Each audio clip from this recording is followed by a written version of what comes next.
Hello, everybody, and welcome into the Apples and Chinos Fantasy Hockey Podcast. My name is Nate Gruniblink, and I'll be your host. Today, I'm back to continuing my strategy series where I bring up a bunch of topics related to fantasy hockey strategy, and then I get somebody else to talk about them. The aim here is that we all get better together, and we're able to gather some strategy from all the sharpest minds out there. For this show, I'm excited to welcome Mike Rogerson, or Raj as you probably know him, to the podcast. Raj is one third of the gang over at Five Hole Fantasy Hockey, and probably the most important third, wouldn't you say, Raj? I think that's what the analytics point to. Yeah. Underlying stats show that no. No, we all pull our weight. We all do our own part. All right. Well, why don't you tell us a little bit about yourself, your background, maybe include something that people might not know about you. Well, I'm a BC boy, grew up in Vancouver Island, in Ladysmith, a little town. Been like a humongous Canucks fan, as if it's not obvious when you can see my background, but since I was really young, like since the early first glory days back in the 80s and 90s, the ugly jersey days. Um, and I actually, honestly, I didn't play really that much hockey when I was a kid.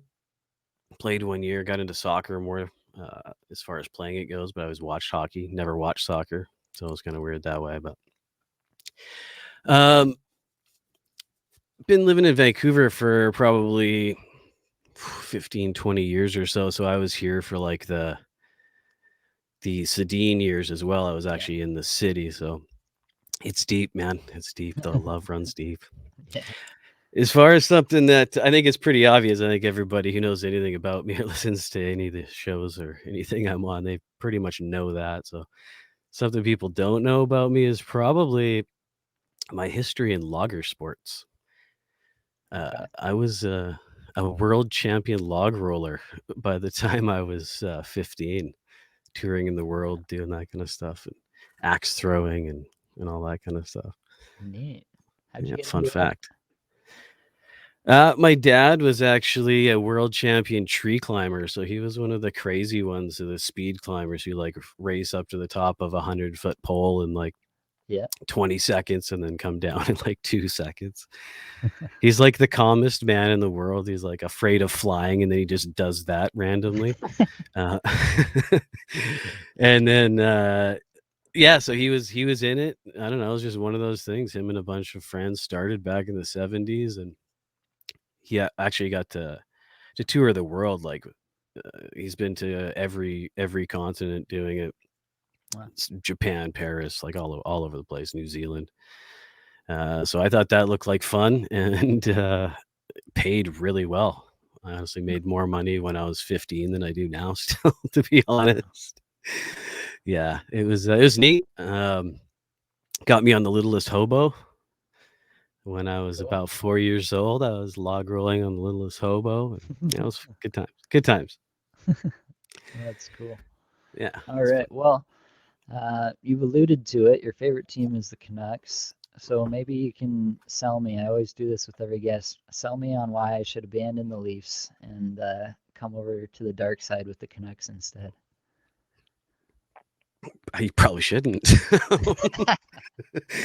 No, it's things are as far as that goes. It was different about a month ago in Right. Vancouver, 2 months ago maybe. It's a lot more fun now. At least the coach smiles now. Yeah. Uh, no, I'm a huge Leafs fan as well. The other thing I got from my dad, he played a lot of hockey, and he's from Trenton, Ontario. Okay. He's a really good junior player and all that. But so he's always been a hardcore Leafs fan. That's why I remember when we were talking ways back, you told me you're a big Boreas Salming fan, and I was just Hmm. like that hit a spot. Yeah.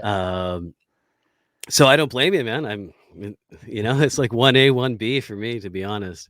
Yeah. I just get yelled at less if I wear the Canucks gear around here. That's probably fair. Yeah. All right. Well, tell us how you got into fantasy hockey in the first place. How long you've been playing the game for, and how you arrived at your spot here with the Five Hole guys.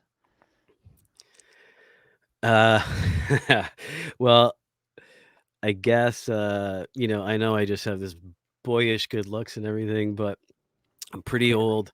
And when the first time I started, I was actually pretty young, I guess. I was like probably like 12, and it was on paper. Like there Nice. literally wasn't the internet. It was in the 80s, right? And there was no internet. And my buddy's dad got us, I forget what paper.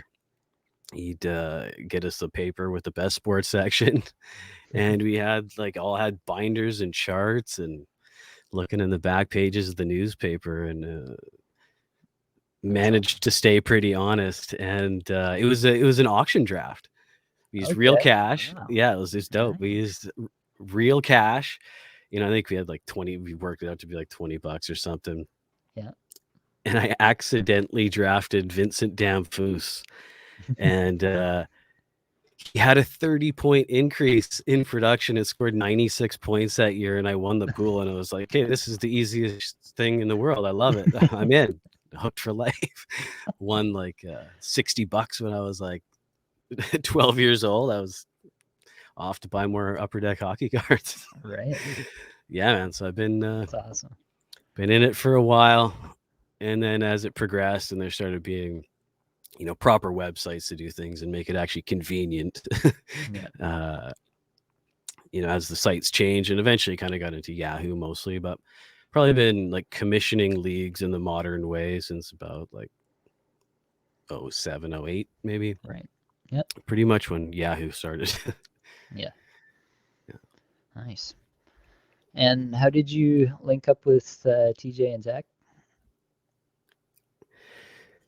Yeah, it's a romantic story. I assumed. No, But I once I started getting into podcasts, just like listening to podcasts in general, um, basically quit listening to music altogether and just got into listening to podcasts and found out that there was fantasy hockey podcasts, and a few good ones. A couple of good ones are still around. We lost the FHP boys. Lost. I mean, they moved on to other yeah. things, but they were one of my favorite shows, and a few others. And I honestly, I love TJ and Zach's personalities. They were just like something just clicked, and I felt like I knew them, and I felt like I knew them to the point where I just emailed TJ and I was like, I love you, but the sound sucks so bad. And I'm a sound guy by trade, and I'll do your sound for free just for all of our benefit kind of thing. I was like, way to piss off your favorite show. Yeah. And he got back to me and we just hit it off and we started talking, and I was just doing their sound for a while, and then I made them the intro song, my little Dr. Dre tribute, Yeah. and then it turned into us just talking about hockey and talking about fantasy all the time, and then it just kind of turned into I hosted a fan episode where I took fan questions and I hosted them, Okay. and we just did that as just something to do to change it up, and then she's like, why don't we just do that all the time? Why don't you just stay on the show? And it just kind of went like that. But Yeah. like a Jordan Bennington situation. It just didn't leave. Hopefully it doesn't end the same way. Yeah. Yeah. With Huso, the way he's been going. All right. Well, let's dig into some of these strategy questions here. Cool. Let's start out with just what's your favorite format to play? If you're starting a brand new league for next year, is it going to be cats? Is it going to be points? Head to head or roto, redraft, dynasty? What's your go-to?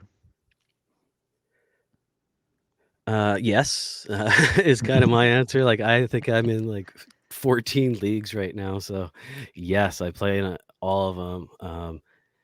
If I had to pick a favorite, I think the most easy to understand is a points league. Like, I think that's just easier. You don't have to worry about categories and people really getting into it. So I would say desert island, that works for the most people, and so Right. like there's less explaining, and so I think, but like I said, I like to play like a few of each year.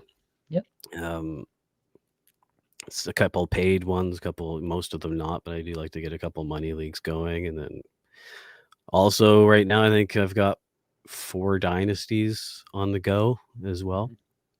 Hmm. We were talking before we started. That's not really my thing. I'm not good at it, but I'm starting to get into it. Something TJ and Zach are really good at. But, Hmm. so yeah, I like to do it all. Yeah. Wife's not too stoked on that, but I am. Yeah, I tried this year to really limit my leagues. I think I've got 6 this year, Ugh. um, which still seems like a lot, but it's definitely better than I've done in the past, and I kind of needed it this year for getting these podcasts and articles out. So it's been all right.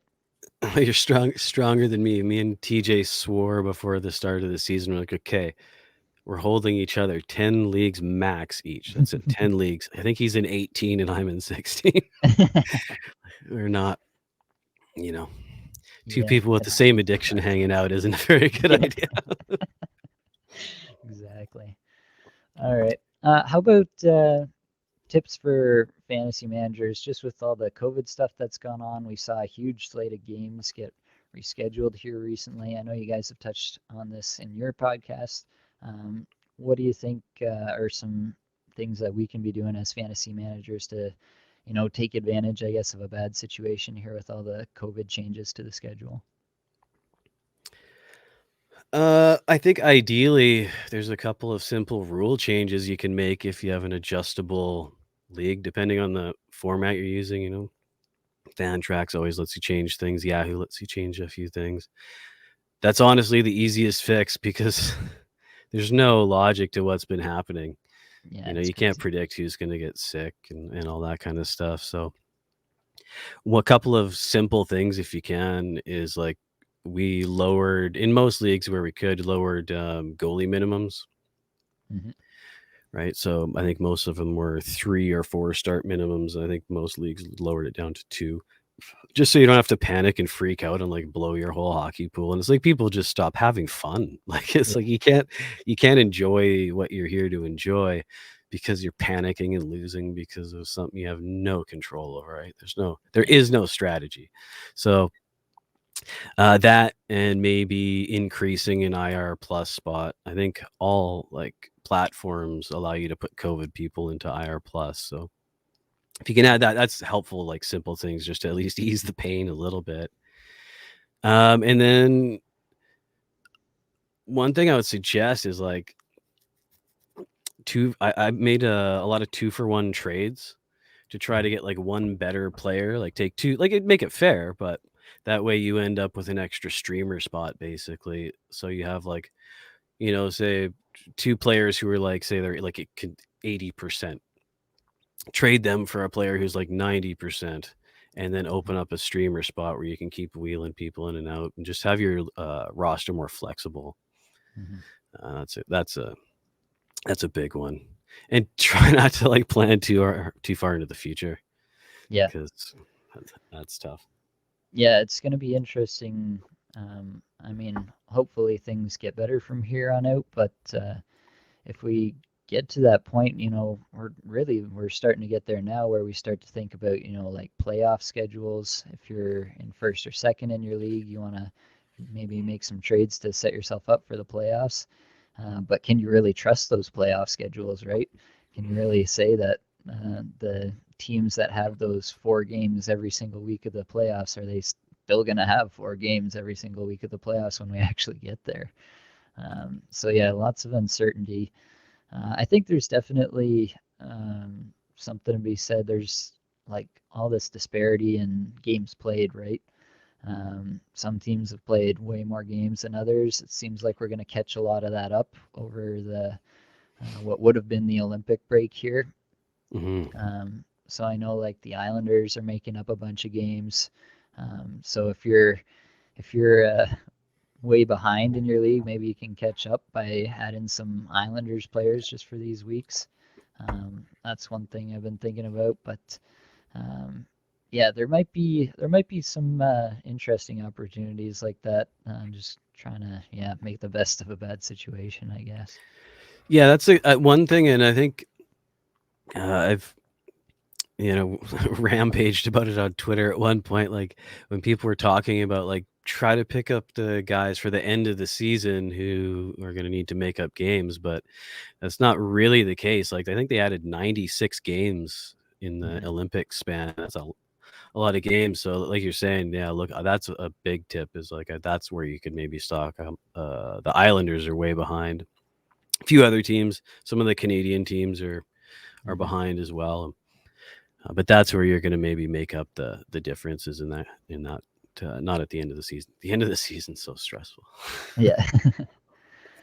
All right. So if you've got, say, a first-time fantasy manager, brand new to fantasy hockey, what do you think is the kind of most important thing for a first-time fantasy manager to get a handle on in their first season, like throughout the season? Maybe it's something about the draft, maybe it's something about in the season. What do you think is like the number one thing that they should really try to get a handle on during their first season? Uh, the scoring system, Mm. right? Like know your scoring system because there's vastly different leagues. I mean, even within Yahoo or within Fantrax, don't even get me started. You can do everything you want at Fantrax. Yeah. Gordie Howe hat tricks is a category this year now, which is awesome, but just ridiculous. Yeah. But and when you can in a points league or in a categories league, I think categories leagues make that more obvious. It's just right in front of you. Here's the categories. But in Yeah. a points league, definitely know the weighting because some people without really putting too much thought into it, you'll get a league where like shots are the most valuable thing. So you go get like Mhm. Tyler Seguin who doesn't get any points and just shoots a lot, and now you're just winning, right? Mhm. I was in one league last year where the guy just grossly overweighted blocks. So I was just like, Wow. okay, Adam Larson, Jeff Petrie, a few guys like that, Jacob Truba. Yeah. Trade. I was trading like it was really weird, but I ended up winning, and it was like trade like Elias Pettersson for like Jacob Truba or something. Well, actually, that's not a bad deal this year. But Yeah. anyways, yeah, I know your scoring system. I think is huge, and Mhm. um, one thing I do. I mean, it depends on a person's overall hockey knowledge. If it's a really casual player who's really just starting, I do kind of go against what a lot of people say. And I would actually suggest like draft from your favorite team. Like Mm. if it's your first year, it makes it way more fun, and you probably know how good everybody is, Right. right? So for a really casual player, I would actually suggest that just pick from your favorite team, expect to lose, and have some fun, and get to root for your favorite team, and Mhm. then from there you'll just start learning who's good, who's not. But if you already have some of that hockey knowledge, or if you collect hockey cards and you just already know all the players for that reason or one or another, Sure. start to know different guys. Mhm. All right. So then, say maybe it's the next year, they've done that, they've got a handle on scoring systems, they kind of feel like they're ready to start trying to actually win the league. What do you think is that next step for like a second year fantasy manager? Schedules. I think schedules slash matchups. Like, there's lots of different places you can look for that info. Like, zero games above replacement's a good one, and lots of different sites have places where you can quickly. Even Yahoo has a really sketchy one, but they even have it where you can like look at who's playing who when. And I think that's once you start to know who's good, that starts to make a difference to your streamers and like actually maximizing games played, things like that. I think that's the second level before you start getting into really deep like analytical stats. But I think that's an easy second step is um, looking at people's off nights. Considering things like off nights and Hmm. games per week and stuff like that. Yeah. Yeah. Yeah, that's definitely a big one. Yeah, just understanding that people on your bench aren't scoring you any points or getting you any hits or blocks or goals or assists or whatever you need. So Hmm. how do you figure out within the context of each week if you're in a head-to-head league, how do you get as many people playing during that week as possible?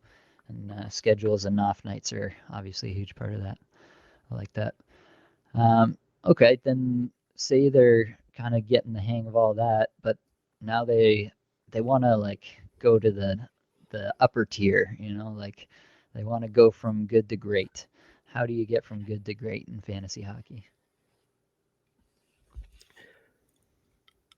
Well, I think we should back up before all just anywhere in here you can sprinkle in watch some hockey and just like Sure. watch hockey and um I don't know where I would put it into the picture, but listen to hockey shows, and it's not just a plug because we both have hockey shows, but listen to fantasy shows, listen to actual hockey shows. Mhm. But I wouldn't think that's gonna get you over the edge. I think that's more of just an along the way thing. Like, don't forget to actually know what hockey's about because Right. that has a big part in it as well. But I think there's a lot of access to advanced stats and like advanced stats are becoming pretty standardized and everyone uses sort of very similar systems and Mhm. um, whether you're following people like writers like yourself involving hockey and Jay Fresh and people like that on Twitter and Mhm. there's lots of people doing really great stuff. Dom, um, whose last name we don't try to say, Yeah. um, he's always doing awesome stuff of all kinds. So there's just so much good information of that kind. Um, But I do think some people because that stuff's become really like, don't get me wrong, it's amazing stuff, and that is the good to great step, I think, but sometimes people are going at it in the other direction where they'll start with advanced stats, they don't really even understand hockey, Mm. and that's actually something that happens now, right? Because, we've had people like uh, we got lots of emails at the end of last season, people calling, going, I won my league and I don't even watch hockey. I just listen to your guys and a few other podcasts and play fantasy hockey. I don't even watch hockey or understand it. Strictly does it as a gambling thing and just watching the stats. And Wow. so for someone, if you're coming at it like that from because people do, now it's just gambling, right? Right. So if you're coming at it from that side to put you over the top with, okay, now start watching some games and like actually understanding the intricacies that aren't on the page. Mhm. Um, but if you're coming at it as someone who's grown up, like we're both in some pretty heavy Canadian cities for our whole lives. And I can tell from chats we've had, we're about as Canadian as they come. So Yeah. when for people like us, it's probably has to go the other way and work more towards the advanced stats. But Right. yeah, figure out where you're weak and then Mhm. get that basically. Yeah, I think that's really important is to figure out where your blind spots might be, right? Know what you don't know, and then figure out how to address that. I think that's probably life advice too, but um, yeah, being aware of things that you can still improve on, right? For me, like the stats come naturally, and I mean, I've watched and played hockey since a very young age, so I feel like I have a good idea of what's going on the ice. But when I listen to some people who are like actual scouts and stuff talk about like talking about like knee bend and all this stuff with players' skating ability. I'm like, oh my goodness, that's a whole nother level. So there's always things you can learn and you can look for when trying to get that final edge. It's there's always something out there. So I think that's good advice to try to figure out what you don't know and add to your knowledge base wherever that may Well, be. yeah, and if you had like that's I just have to say one thing to that guy.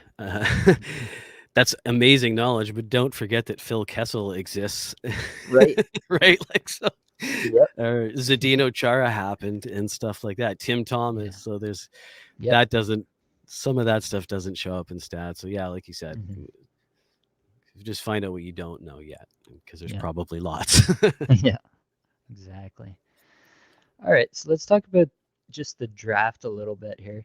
Um, how do you approach a draft? So you obviously did a lot of drafts this past year. Do you have kind of the same process that you're going to go through for each one? Is every league just kind of unique? Um, do you have like the same list of players, cats, points, and then you just kind of mentally adjust? What's the before draft look like for you? Well, I love it's my favorite part. My favorite part I think of it's most people's. fantasy hockey is the draft. And I had tons of fun during all these COVID hiatuses that we've had because I was hosting a mock draft series and doing at least one or two a week for that whole period. So I draft Yeah, all the time. yeah. Um, so I love that. And I'm a firm believer in pretty much anything is like you just get better by doing it, Hmm. right? And there's no better way to get better at something than to practice. And whether it's using the Yahoo mock drafts or you can just drop in with random folks online and do a mock draft whenever. Mhm. Um, they usually fill up start of the preseason and stuff. Um, there's that, but no, I mean, there's a couple of tools usually right within every single like drafting platform that are really helpful right on the screen. Where I think that's the first thing for anybody to do is look at how it's sorted, Hmm. right? Because sometimes it's like by expert ranking or something. It's like Right. who is this expert? Because we all know better than the experts, and we all know that. Yeah, That's what we like to say obviously. on Twitter, right? But no, you can go and there's always a simple function on Yahoo, on Fantrax, on ESPN, like during the draft in the draft window where you can have it sorted by the scoring system of that draft, Yeah, right? So it'll automatically sort by that league's scoring system. So it gives you a true sense of uh, how good people are. So I think that's a big one. And I think that my biggest draft strategy of all is you have to be pretty fluid. If you get too stuck into a strategy, you end up blowing big chances sometimes. mhm. So yeah, I do believe in having a plan, but then being really ready to abandon it. Yeah, If the chance arises. So I'm a big believer in value above replacement, essentially. yep, Um, and you coined the phrase, and I love the strategy. Generally speaking, of ZeroG, like I just called it avoiding goalies, and swore I hate them.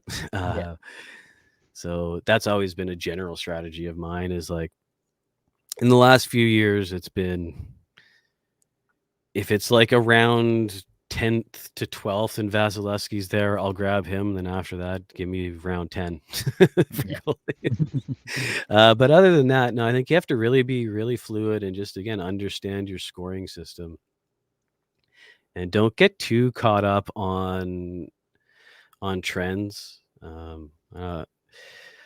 Like I said, I love drafting, so I have lots of strategies. Like yeah, one thing I would say is really don't get too caught up in rookie hype yeah. because when someone's legitimately Connor McDavid, you knew that. Right. Austin Matthews, you knew that was happening. Hmm. But other than that, even whether it's the first overalls of the last couple of years, I'm sure they're going to be awesome. But you're Yeah. looking at 30, 40 points. These are the guys that were supposed to be. Lafreniere, Jack Hughes his first year. Yep. Yeah. So chances are, and this is something I find myself saying on our show a lot, is like someone else is going to like them better than me, and I just Mm. accept that. Like, um, you get a Kale McCarr. Okay, fair enough. He's Right. the real deal. But again, you know that, and that was pretty clear. Yeah. And he's on the best team in the league, and he's that good. So, Yeah. Yeah. I would say the upside is rare that you're going to get a Teemu Solani scored 75 goals in his Right. rookie season. And the downside is literally like a Cole Caulfield. Like, how's he Yeah. doing? Right? Yep. He He was a was Calder great. pick. Yeah, and he was up there for the Calder. I think number one by most people, and Hmm. he's not even in the league. Can't even make the worst team. So Yeah. that's the downside. Whereas essentially, just pick Joe Pavelski and you're fine. Sounds good. Yeah, let's touch a little bit on ZeroG.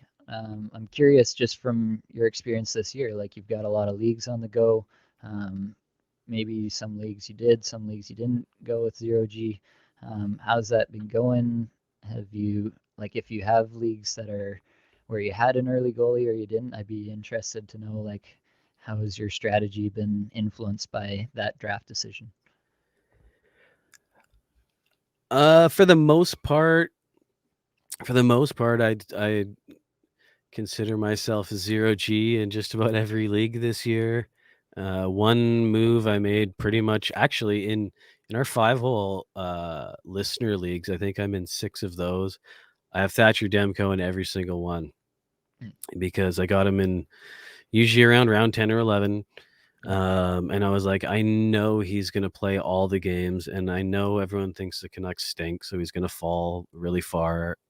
And he's great. And I just like, that's one of those situations where I've seen him and I know he's great. And I know I like literally know his work ethic and stuff like that. So I was like, Mhm. 10th round, sure. That's where I'll get my first goalie. There was one league where I got Vasilevsky where everyone was going zero G, and I got Vasilevsky and like somewhere in the second round. I was like, okay, well, I have to Oh, do wow. this. Yep. Yeah. So I was like, in this case, that's the case where you just abandon the strategy and go, fine. Like, there's only one for sure Gretzky of goalies, and it's Vasilevsky. So, yeah. Yeah, Yep. but no, overall, it's been a good success. And like with COVID and stuff like that, you can have, well, friggin' Thatcher Demko just got COVID. And so there goes my best goalie on every team. But because I'm fluid and it's you're able to do that and you're already kind of in the mindset of just doing it, it's just like, okay, go Capo Kakinen. Today I picked up Samsonov. I think he ended up losing, but Mhm. you can find guys who are probably just as good a chance of winning as the guy you would have kept if you. It also allows you to follow matchups. If you're holding a goalie, you get Thatcher Demko versus Colorado. You get Thatcher Demko Yep. versus Tampa Bay and Florida in a row. The Yeah. scheduling jerks. God, that was a brutal road trip. Man, I was super impressed with he won the last game of Yeah. that road trip. I That was remember not, I that was week. Yep. okay. There you go. But if you're streaming goalies in and out, playing the zero G strategy, then you're always playing weak teams if you're really on top of it, right? Like Mhm. whoever's playing Arizona, they're probably going to put in their backup goalie, and you stream that person, and they're probably going to get a win. Yep. So yeah, it's worked out. The claims are true, people. This man is not crazy. It does work. Um, like anything else, it's not just an automatic. You need to think about your team, and For sure. like very certain times it might not work. But the only time I think you might want to watch it is in really deep leagues. Like if you Sure. had like, because when you think about it, if you have a 12-team league and everyone has 2 goalies, that's only 24 goalies. That means everyone has a starting goalie and there's 8 left over. Yep. Some people are going to draft 3 goalies, and then then you're getting into tandems, and there's plenty of goalies. I Mhm. guess if you got into like a 24 to 32 team league, you might want to Sure. shore up one, maybe. I don't know. But, yeah. Yeah. All right. Let's talk about cats leagues here.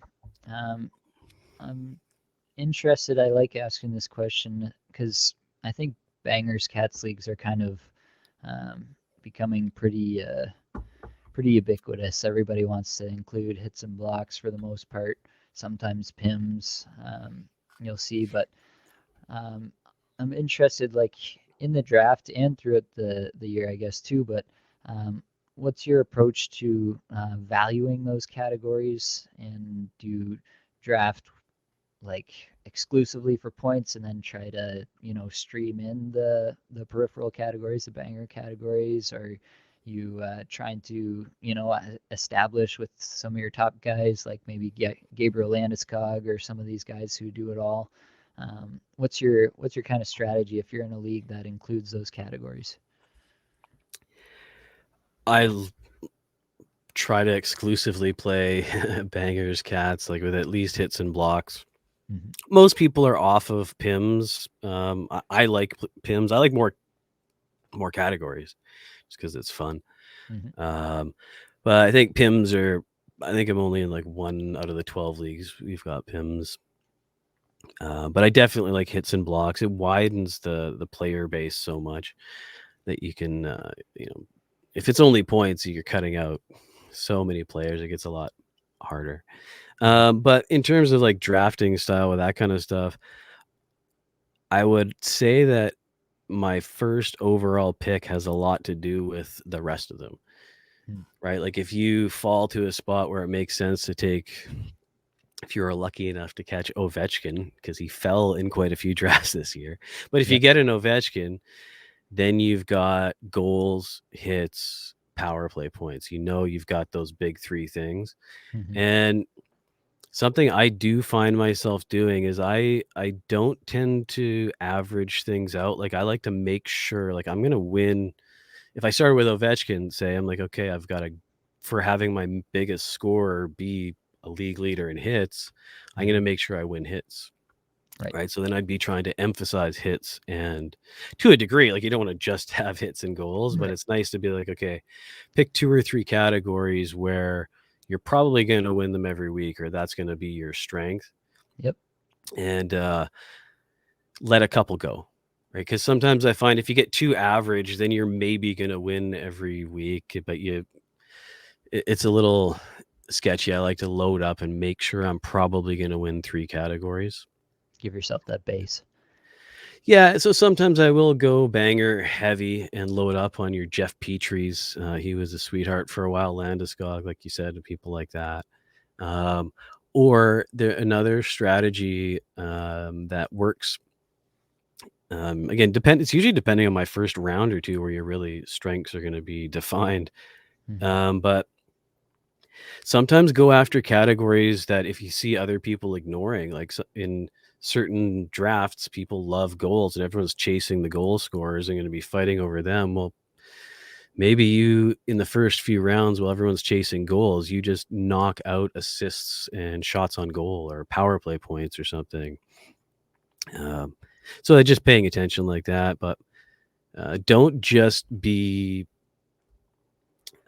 drawn to just like goals are the best thing to have. Like that's one category. Yep. Goals are one category. Hits is one category. So you might have, there's certain players who only do one thing, like Yep. um, the classic Henrik Sedin syndrome, where he's got like 75 assists and three Yeah. goals or something. Yeah. Adam Oates kind of thing, or like Yep. a Mangiapane, where he's got like 25 goals and one assist or something. Yeah. That's You just gotta be aware of that. Mhm. Be aware of that. Yeah.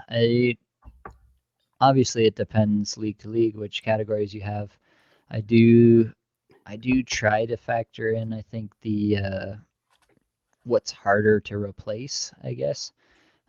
So like hits and blocks are always going to be the easiest to replace, right? You can always find, um, just example guy I've been streaming the last little bit, Alexander Romanov. Mhm.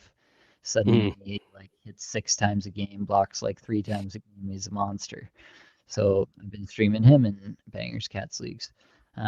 There's going to be guys like that who emerge kind of throughout the season, so those are kind of a little bit more replaceable for me. But you also, I think, do need to set yourself up with that base, like you're saying.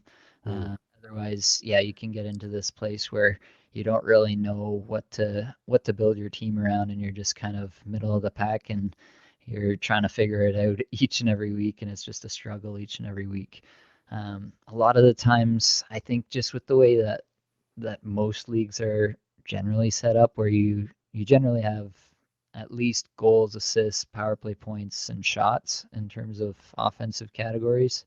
Um, Mhm. I like to find those goal scoring, shooting, power play guys, because those are three categories right off the rip, right? I'd much rather be a little bit behind in assists and be ahead in goals, power play points, and shots, because those kind of fall together a little bit. So it's a little bit easier to load that way, I feel like, in your draft, and then also throughout the season off your waiver wire, or if you're making trades, stuff like that too. Yeah, power play is actually specifically a really big one. I didn't mention, yeah, power play, because power play is automatically two categories. right? If you get an assist on the power play, that's 2 categories instead of a Yep. regular assist. So, um, power play 1 is something you'll hear all of us talk about and all of the shows talk about being on power play 1, and that's why, because uh, that doesn't change too if it's a good power play, that doesn't change too much, right? If the Hmm. power play is good. So it's hard to find that, and you're not really going to be picking those guys up. And you're right, if you need to pick up hits or blocks, there are guys who just do that who won't be on rosters all the time. That's what makes like an Ovechkin or someone rare, a Timo Meyer. Like he's another one Hmm. this year who's um, and Tom Wilson in kind of the reverse way in a few years ago where he was a hits leader, but he also did chip in a usable amount of goals and points, and now he's actually been he's always had the threat of being suspended. But yeah, if you can get guys who like kind of bridge that gap where they're either a really good banger, like Jeff Petrie was another one who was Hmm. again not this year, but does both sides of the equation, because you can usually Yeah. stream a Voracek is always available to be Sure. quite Yeah. often available, right? If you need Yep. assists and Yep. even power play assists.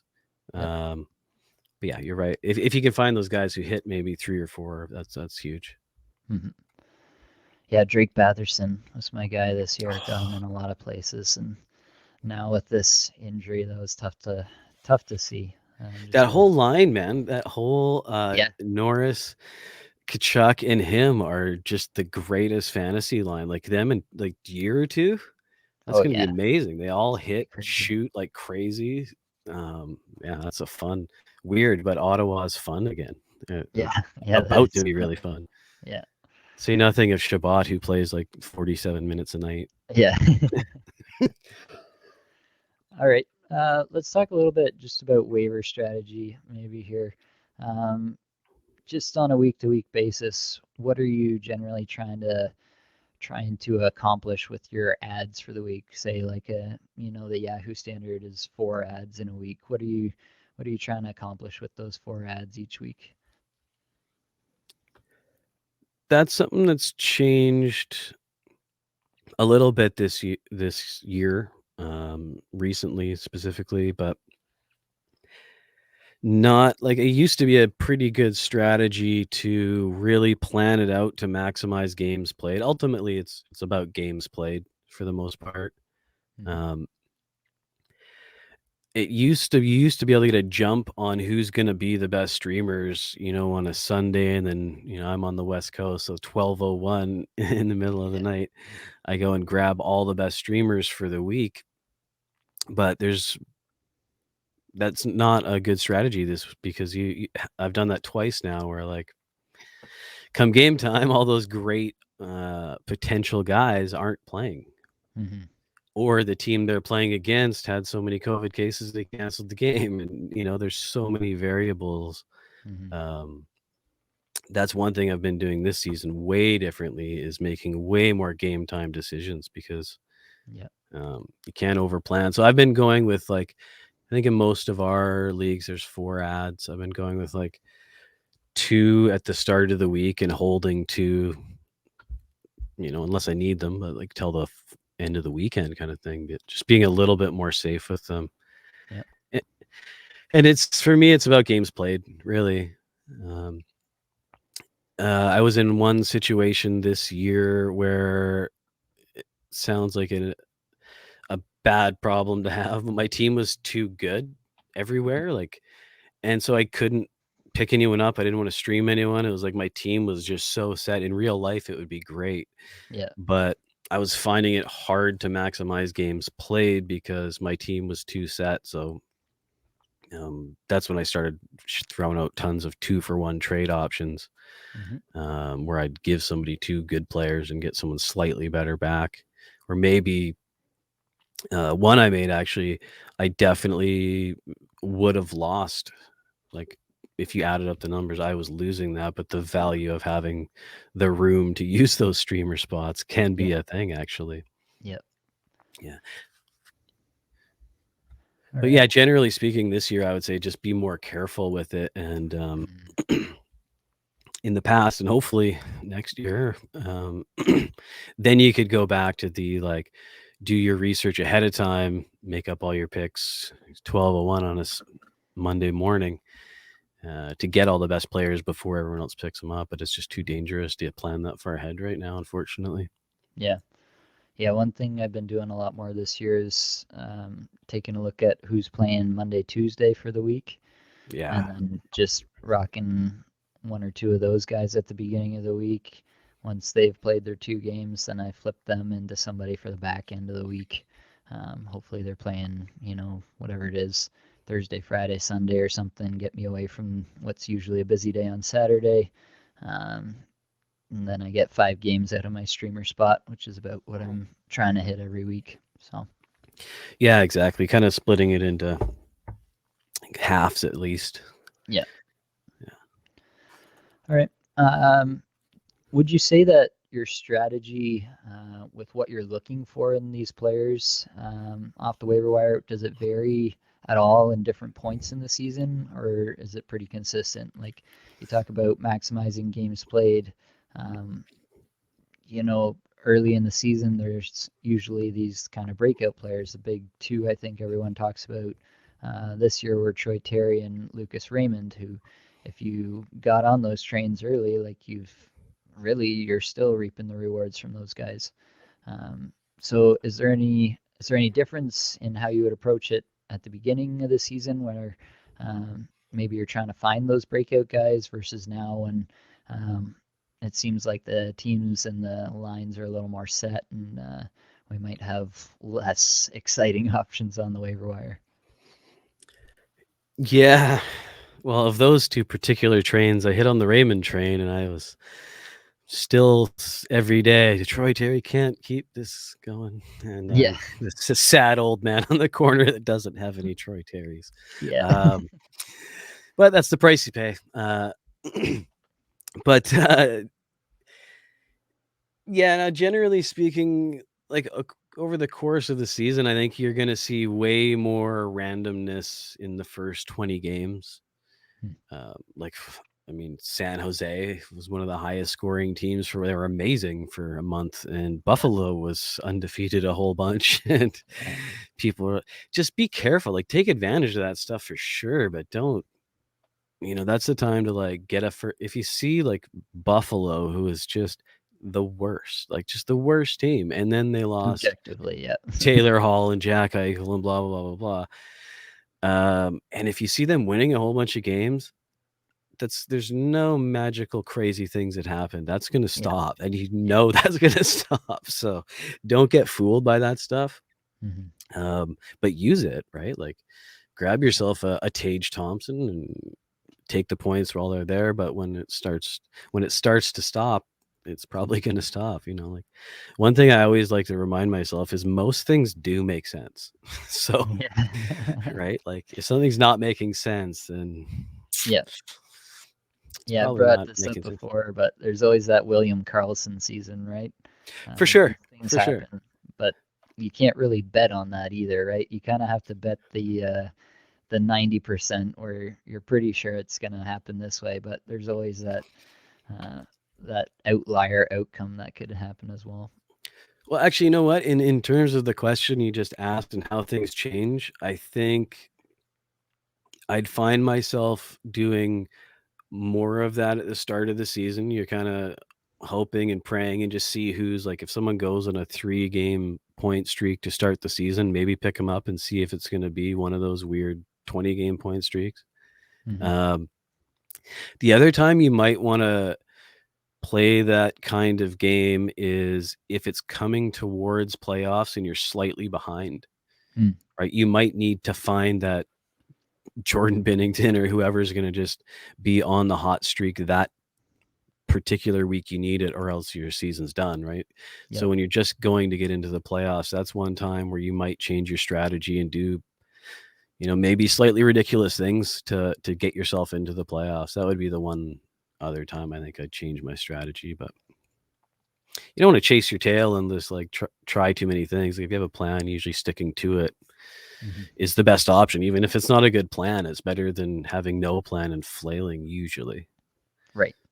Yeah. Yeah, there's definitely something to be said for as we're getting into that that season now where you're starting to take note of your how you're stacking up against the playoff picture, and if you're finding yourself on the bubble or on the outside looking in, then it might be time to take a few risks, whether that be on the waiver wire trying to find somebody who's just going to get hot, even if the numbers don't say that it's likely to continue. You kind of need to take these kind of risks, or in trades too, right?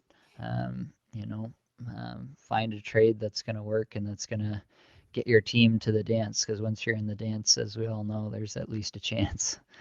Um, Yeah, and if you don't, it's over. If right. that's the situation, so you might as well go for it. It's kind of fun if you're like, that's my favorite time. Also, other than the draft, is that like being in like if there's 6 places going into the playoffs, being in like 7th with 2 weeks to go, and just like going, okay, I have to do this. I have to like Yeah. manage my way into the playoffs. How am I going to do it? Yeah. Pull out all Yeah. the stops. And then you make it and you get into the playoffs and you've got like the weirdest roster you've ever seen. Yeah. But hey, at least you get another round, right? Like, Yeah. it's fun. All right. Well, Raj, that's all the topics I've got for tonight. Why don't you just go ahead, tell the people where to follow you, where they can listen to the show, all that good stuff. You can get our show at 5 Hole Fantasy Hockey. It's where they do podcasts. I think we all got that figured out at this point. Yeah. Um, and we are on Twitter at FHF Hockey. And if you want to yell directly at me, it's at the Mike Rogerson. Some real estate agent has Mike Rogerson somewhere. Um, and yeah, it's about that. I mean, there might be some more new stuff coming out in the next while, but there's plenty going on there. We have a really fun Discord channel as well for the show. That's fun and crazy and wild. Yeah, those are the main places. All right. Well, Raj, this was really great. Thanks so much for joining me on the show and giving us your strategy and your tips and tricks for all the listeners. Oh, thanks, man. Thanks for having me. It's fun. All right, that's all I've got for this episode. Hopefully, it brought you some value, helped you get a little bit better at fantasy hockey today. I would be pumped if you could take a minute, just throw a quick review and rating on the podcast. Would mean a lot to me. Make sure you do find your way into the Apples and Ginos and 5 Hole Fantasy Discord communities. Absolutely recommend both spots. A lot of people in both communities for sure. Best way, in my opinion, to really get instant fantasy advice from people. There's always somebody wanting to give their opinion on your trade or your waiver wire pickup or whatever you need help with. So, make sure you find your way into both of those Discord communities. And that's it, folks. Much love.